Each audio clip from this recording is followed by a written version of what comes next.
بسم اللہ الرحمن الرحیم نحمدہ ونصلی علی رسولہ الکریم اما بعد۔ دوستو،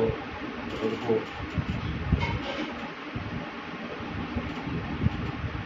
ایک نماز ہوتی ہے اقامت کی حالت میں اور ایک نماز ہوتی ہے سفر کی حالت میں۔ اقامت کی حالت میں نماز کا طریقہ ہمیں عام طور پر معلوم ہے کہ جو ہم اپنے گھروں میں رہتے ہوئے اپنی مقامی مسجد میں جا کر جماعت کے ساتھ نماز پڑھ لیتے ہیں، یا کوئی عذر پیش آ جائے تو پھر گھر کے اندر بھی نماز پڑھنی پڑ جاتی ہے۔ لیکن بعض اوقات ہمیں سفر پہ جانا پڑتا ہے، تو سفر کے بارے میں حدیث پاک کے اندر آتا ہے کہ السفر قطعۃ من العذاب، سفر عذاب کا ایک ٹکڑا ہے، مشکل ہوتا ہے۔ اس دوران شریعت نے ایک سہولت ہمیں دے دی کہ نماز کو مختصر کر دیا۔ اس میں سب سے پہلی بات یہ سمجھنا ضروری ہے کہ یہ جو نماز مختصر ہوتی ہے یہ کتنا سفر ہوتی ہے۔ 48 میل یا 78 کلومیٹر کا سفر اگر آپ نے کرنا ہے، اس نیت کے ساتھ آپ اپنے شہر سے روانہ ہوئے ہیں، 78 کلومیٹر کا سفر نیت بنا کر، ذہن کے اندر پلان بنا کر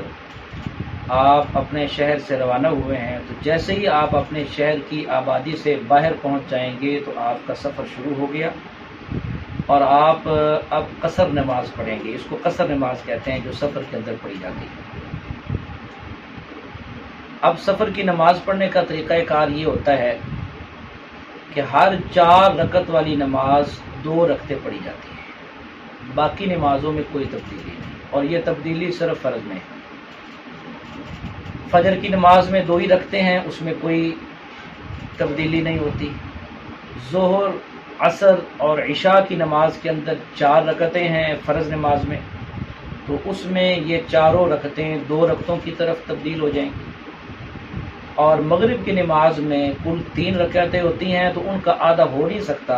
اس لیے پھر مغرب کی نماز کی 3 رکعتیں ہی رہتی ہیں۔ تو فجر اور مغرب میں کوئی تبدیلی نہیں، ظہر، عصر اور عشاء کے اندر تبدیلی ہے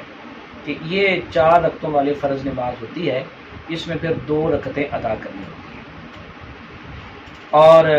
عشاء کی نماز کے ساتھ وتر کی ادائیگی بھی ساتھ کرنی ہوتی ہے، وہ بھی ضروری ہے، چاہے آپ مسافر ہو چکے ہیں تب بھی آپ نے وتر ضرور پڑھنی ہے۔ لیکن اب آ گیا مسئلہ کہ آپ سفر میں ہیں، تو سفر بھی 2 طرح کا ہے۔ ایک سفر یہ ہے کہ آپ مسلسل حالت سفر کے اندر ہیں، گاڑی میں بیٹھے ہوئے ہیں اور گاڑی کا راستے میں 2 منٹ کا سٹاپ ہے، 4 منٹ کا سٹاپ ہے، 5-10 منٹ کا سٹاپ ہے، آپ نے اترنا ہے، وضو بھی کرنا ہے۔ ٹرین ہو تو پھر تو اندر ہی یہ سہولیات میسر ہوتی ہیں، اور اگر ٹرین نہ ہو، بس وغیرہ ہو، تو پھر کسی اسٹیشن پر یا کسی اڈے پر اترنا پڑتا ہے اور وہاں نماز پڑھنی پڑتی ہے۔ وقت بہت تھوڑا ہوتا ہے، وضو کرنا، نماز پڑھنی، تو اس صورت کے اندر پھر سنتیں وغیرہ، نوافل وغیرہ چھوڑنے کی اجازت ہے۔ آپ صرف 2 رکعت نماز نفل پڑھ وہ فرض پڑھیں اور بس اگلے سفر پر روانہ ہو جائیں، یہ سہولت ہے۔ اور یہ فجر یا وہ مغرب ہے، تب بھی آپ نے وہ نماز مکمل ہی پڑھنی ہے۔ اب آ گئی دوسری صورت کہ سفر کے اندر آپ نہیں ہیں، آپ نے سفر کر لیا ہے، 78 کلومیٹر کا سفر کر کے، مثلاً آپ یہاں سے ایک لمبا سفر کیا اور ایک ایسے مقام پر پہنچے جو 78 کلومیٹر یا اس سے زیادہ دور ہے، وہاں اب آپ نے کچھ دن ٹھہرنا ہے، 2 دن، 4 دن، 10 دن، 15 دن سے کم 15 دنوں سے کم اگر آپ نے وہاں پر ٹھہرنا ہے، تو وہاں پھر آپ جو نماز ہے وہ قصر کی پڑھیں گے، لیکن اس میں آپ سنتیں پڑھیں۔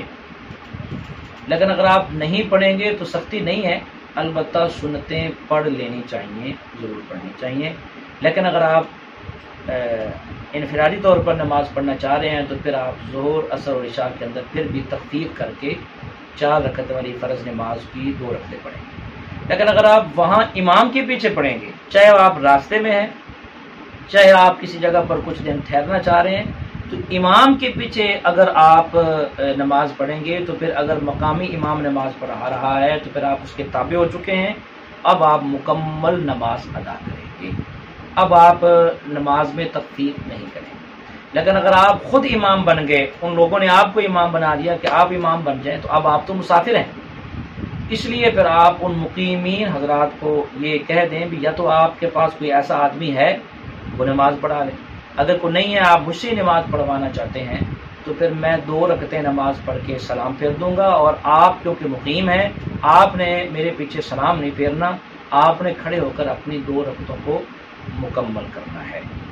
یہ انتہائی مختصر میں نے آپ کے سامنے سفر کی نماز کا طریقہ رس کیا ہے، لیکن اس میں پھر بہت ساری جزیات ہیں، بہت سارے مسائل ہیں، وہ انشاءاللہ موقع پر موقع میں آپ سے گوش گزار کرتا ہوں۔